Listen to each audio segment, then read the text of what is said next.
Connor Old, and welcome to Connor the Contrarian, a weekly podcast where I talk about movies that either the critics or the audiences didn't like that I think are actually great movies. And today, I'm going to be looking at an action movie that I saw on a whim in the summer of 2013 and has now become a household classic that I actually find hard to believe wasn't a bigger deal.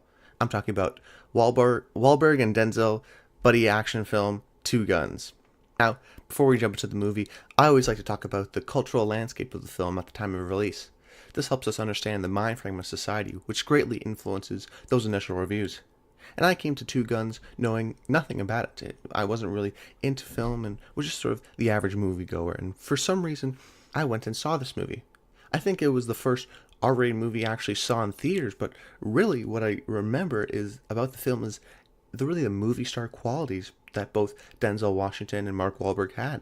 They were great together, and it was just an awesome summer action with these two powerhouses going back and forth with just amazing quippy lines. It was only until years later, as I got more into film, that I learned that it wasn't well liked by the critics. And normally movies that I've covered have a couple people who like it or who stand up for the movie, but the Two Guns, from my experience, has largely been forgotten. There were talks of a sequel, but the movie only made some money at the box office, and just not a lot and not enough to warrant a sequel. So that's why I felt really the need to cover it on this episode. It's a movie that I saw on a whim and really enjoyed and constantly go back to. Everyone has one of those, and I think this is the biggest, sort of fall under anyone's radar because it's a totally enjoyable film that is very easy to recommend. So, might as well, let's just jump into the movie. We open to Marcus Stigman, nicknamed Stig, played by Mark Wahlberg, and Bobby Trench, played by Denzel Washington. They get out of the car together, and Stig goes into the diner as Bobby walks over to the bank. Bobby looks around, starts talking to the employee about maybe possibly getting a security deposit box. Meanwhile, Stig is waiting in the diner and calls Bobby, telling him to hurry up because the waiter's come by now 4 times. Bobby says he's coming, but Stig always tries to, make an executive order, an executive decision by ordering him French toast, but no, he's coming, he doesn't want French toast, and we sort of see the immediate interplay between these two.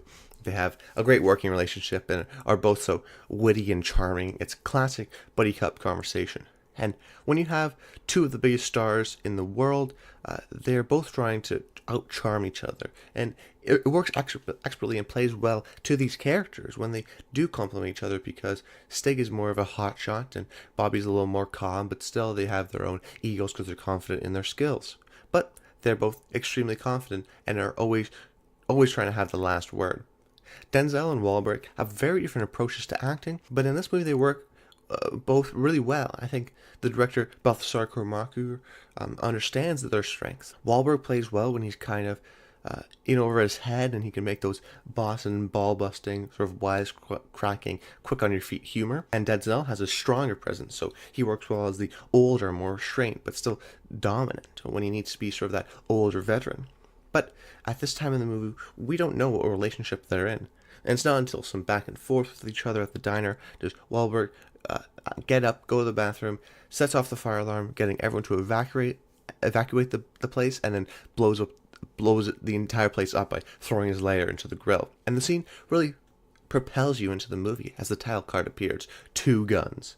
They're so nonchalantly that they are pros, and this really leads us to believe that they're criminals and they're planning on robbing the bank. Then we cut to 1 week earlier in Sonora, Mexico. We see Bobby and Stig. Bobby goes to meet someone while Stig stays outside, and meanwhile Bobby's meeting Poppy Greco, a drug kingpin played by Edward James Olmos. Bobby gives him a bag full of passports in exchange for cocaine, but Poppy doesn't have it because he's concerned who to trust. Bobby says fine, but now Poppy owes him and he only accepts cocaine. They leave, and on their way back, conveniently they get stopped at the border, and we learn that Bobby is a DIA agent and he was trying to set up Stig, and then if Poppy gave him the cocaine, the plan would have worked. Then Deb, played by Paula Patton, walks in, and her, Jessup, Bobby's boss, and Bobby talk about what went wrong. Oh, and by the way, quick side note, despite what project she takes, I think Paula Patton is always good. She really should be a star. I mean, this, Mission Impossible, Ghost Protocol, Deja Vu, she really proves herself to really hold her own. I think she's really talented in that way. So his boss gives him 2 weeks to sort of nail this guy, and if he doesn't, he's pulling him out of the mission. Then we see that Bobby and Deb have a sort of complicated relationship. Does he really love her? He really meant to. He tells her about the bank job they have next to try and bring Stig in this time and asks her to pick him up. Then, as we transition into Bobby and Stig meet up. Stig is on one edge because of the border because of the border incident, but then reveals he's just kidding around. So we see there's a trust between Bobby and Stig. Maybe because of ulterior motives, because when they pull up to the bank and the events of the beginning of the film play out in montage, they go their separate ways, and Stig meets up with these military guys, one being Harvey Quince, played by James Marsden. We learn that Stig isn't a criminal at all, but a U.S. Navy intelligence officer. So both these guys are undercover trying to bust one another. The setup of the film is really genius. It's based on a comic book, but also bears an eerie resemblance to Charlie Varick's 1973 Don Siegel film. But I think the idea works because at first we don't know anything that we know everything about Bobby and Stig, so the audience perceptions are changed. Like Mission Impossible, it's hard to know who you believe, and these twists and turns really prepare you for them later on. But now that we know these two are good guys, it creates an anticipation for both of them to find out about each other, which creates a fun tension. We cut to the day of the bank heist. They pull up to the bank, put on their masks, and walk away from it. They walk over to the police station and put all of the police officers in jail so they won't chase them after they rob the bank. Brilliant. Then they proceed to rob the bank by blowing open the security deposits, and there's more money than they thought. They were looking maybe 2 or 3 million, but there's much more than that. They decided just to take all of it and head out to the desert with Deb, who was supposed to pick up Bobby, nowhere in sight. Then they're both thinking the same thing. This guy's going to turn on me, but as they get out of the car, Stig pulls his weapon first and shoots Bobby in the arm, wounded but not dead. He sees that Bobby was about to arrest him as a DAA agent, so doesn't kill him like he was instructed to. He just takes the car with the money and leaves him there. Now we meet Earl, the guy whose money was stolen, played by Bill Paxton, and he's pissed. We cut back to Stig, who gives the money over to Quince, but he's not happy. He was told Bobby was DAA, and she was told 3 million at most. What happened? Quince is mad because he didn't follow out his order of killing him. So they go back to where they left him, and he's gone. Once again, there's another liability. They can't have two. So, right before they're about to put a bullet in Stig's back, he gets out of there, snakes his way back to the car, and drives away. He has gone AWOL, and the people he used to call family have turned on him. We see Bobby has gotten a dune buggy and got fixed by a veterinarian who owes him a favor. He's back on the road and confronts Deb about where she was. She claims that he was early, but he fills her in and tells her that he's going to go look for Stig. When he gets there, Stig is in his apartment, but across the street on a roof with a sniper rifle. They try to figure things out, but they are soon interrupted by the Navy, who are also looking for her. Here we have a tense scene where Stig guides Bobby out of the apartment until they are about to see him, and then gives him cover fire, allowing Bobby to escape. Then we see Earl, who has been looking for the guys, and after confronting the veterinarian, has found where Bobby's boss lives. He goes in looking for answers, and when he doesn't answer, he kills Bobby's boss. Then, who walks in after that? Bobby. Earl, the guy who was looking for his money, now asks Bobby why he took it, and Bobby tells him the truth, that they didn't know it was there, which isn't the answer Earl is looking for. So, he strikes him a deal. He'll frame him for the death of his boss, but if he gets the money back, nothing will happen. Next, we see Bobby about to confront Poppy when Stig comes in right before. They try to get Poppy for themselves. When Stig gets him, throws him in the pickup, and Bobby chases after Stig in his car. It's off-road, it's dirty, it's grimy. Bobby is ramming Stig, and ends with Bobby punching Stig right out of the car through the car window after they almost crashed into each other, but swerved at the last second. It's heightened realism, we'll say. Then, being up, lying up there on the ground, they finally clear the air. Over an hour into the movie. Stig tells Bobby he's U.S. Navy intelligence and that they're both on the run. Stig needs to go to his admiral to clear his name, and Bobby needs the money. So, for the time being, they're partners again. But more like just in the same vicinity. They take Poppy to Deb's apartment, and he tells them that they ripped off the CIA, and that he just uses the bank not for his money, but for payment. He's been paying the CIA to use their planes for drugs, and the CIA gets a cut. Then the conversation gets interrupted again by the Navy. But how do they know they were there? They leave, Poppy escaping not for long because Poppy calls his men and he knows people, so they're on them quick and they take Bobby, Stig, and Deb to their barn. When there, Poppy starts torturing the duo with a bull, but they know where the money is. Kinda, sorta. So Poppy starts thinking, why doesn't he just keep the money? So he makes a deal. He will let Bobby and Stig go if he brings them the money in 24 hours. And if they don't, he'll kill Deb. Then we have more of the classic back and forth when they start stealing cars because they're partners again.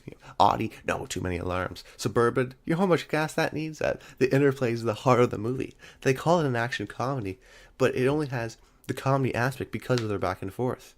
Denzel rarely lets loose and can use the charisma he has. There are different ways to do it, and I think Denzel and Tom Cruise probably use it the best. Will Smith has charisma and does it more for laughs and uses the coy charm. But when he does do dramas, they're largely terrible. But someone like Denzel or Tom Cruise can do serious movies, but also in their back pocket can do more of like these movies. Denzel can do American Gangster, but personally I like him more in these movies where he sort of likes to let loose. And maybe that's the problem I think with the Equalizer movies is that the characters are so dark and brooding. So in the climate that we have today where movie stars can't carry films by themselves, it's still important to use the stars in the right ways because if not, you're missing out on a whole lot of potential. But back to the movie, we see them get in the car and drive to the Navy base and their brilliant plan to get inside, drive through the gate. They immediately have everyone on their tail. Bobby goes to find the money and Stig goes to the Admiral. We have a loss on both sides. For Bobby, he finds out that Deb was working with Quince and that the money isn't there as thought. And for Stig, the Admiral admits that what Quince did was wrong, but he can't save him. That if the hand has gangrene, you cut off the hand, you don't try and save the pinky. Stig gets escorted off the base, still considered AWOL, and Bobby makes it out dressing up as an officer. Then, as Bobby is driving to Poppy, he tells him he's got the money, but his 24 hours is up, and Poppy kills Deb. Despite Deb betraying Bobby, there are still some feelings for her. Bobby then meets with Stig to tell him that it's all over. They don't know where the money is and don't know where to turn. Well, Stig isn't done yet. He wants you to go to Poppy and at least try and take a couple of them with him and leaves. Bobby then starts thinking. He knows Paul was involved somehow, but doesn't know exactly how. So he goes to her apartment and looks under her mattress, and in a secret compartment is all of the money. Now we go to the final climax of the movie at Poppy's barn. We see Stig drive up, claiming he's got the money. He told Quince that he'll give it to him if he kills Poppy and his men, but also told Poppy he'll give him the money. Then Earl shows up because, well, he wants his money. So in the final showdown, it wouldn't be complete without Bobby, as he shows up with a convertible and all the money in the backseat. He willfully gives the money over to Earl to clear his and Stig's name, and Stig is furious. You're just going to give the money, and just like that? But he's got a plan. As he's walking away from the car, he blows it up, and the money flies in the air, and we get a slow motion scene with the duo going back to back and starting firing at everyone as the money falls down in front of them. It's a great shot, and I can see it why they use it for the poster. Then, as they shoot their way through the barn, we have a classic Mexican standoff between Quince, Stig, Bobby, Earl, and Poppy. Then, Bobby asks them if they're family. He says they are, and they shoot the three, leaving them the only ones alive. And right before they walk to the sunset, Bobby needs to make it even for the time. So Stig shoots him, and he shoots him in the leg, just to make it even for the time before. And in the final scene of the movie, we see them once again at a diner, like where they started, and all of a sudden, Bobby is a big-time tipper. Maybe because he didn't blow up all $42 million. Maybe he kept a bit of it for himself. Stig asks him if he did. He just winks, and we cut to credits. One of the main criticisms of the film is that the film is plotty, and it is kind of plotty, but I think that doesn't mean it's bad, because, at least to me, the plot's clear. I don't think it should be a criticism when it all sort of comes together and it's clear and has enough twists and turns to keep you engaged. If you're following the story and following the characters, kind of like I did, I don't think that's necessarily a problem. Maybe you just want a simple action movie, but I do like a little bit sort of the complexity to the action movie that maybe does a disservice to it, but at the very least, I think you'll have a great back and forth between Denzel and Mark Wahlberg. And I think a lot of times the film is smart and is always answering a question you haven't even thought of. It's a clever, fun, and very funny action movie from a duo that shouldn't work but do. And to be honest, these may be the best duo in the 21st century. I mean, I like these guys. I like Mark Wahlberg and the other guys, which is obviously more of a comedy. But I think this is a great movie, and I'd love to see them more on this buddy cop thing. But unfortunately, I doubt that ever happened. But I would gladly see another movie where they team up again, because ultimately, Two Guns is a great movie. I'm Connor Roll. Make sure you rate and review the podcast on iTunes. It really helps.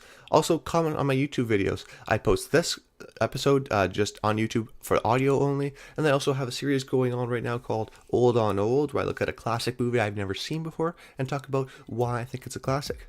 That's about it. I hope you guys enjoy the episode, and until next time, stay tuned.